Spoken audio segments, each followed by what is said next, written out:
sans attendre le 11 mai, d'ores et déjà, il y a la réouverture des cimetières qui étaient inaccessibles depuis le début du confinement. Totalement fermés depuis la mi-mars, excepté pour les enterrements auxquels seule une vingtaine de personnes pouvaient assister. Peu à peu, les mairies commencent à rouvrir ces cimetières au public, mais avec des précautions particulières. C'est le cas à Saint-Lô dans la Manche.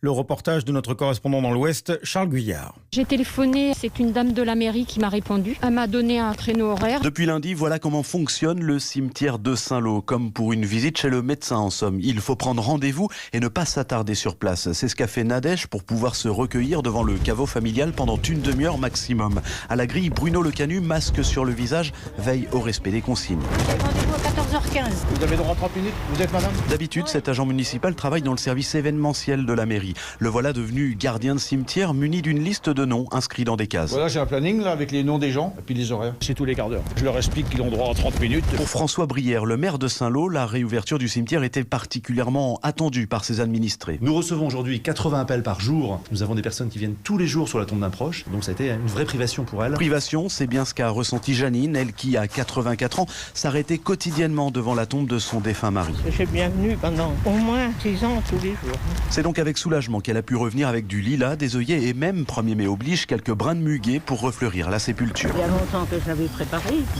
Ça me fait du bien. Moi. Et en plus des restrictions d'horaire, il faut aussi venir avec son propre arrosoir.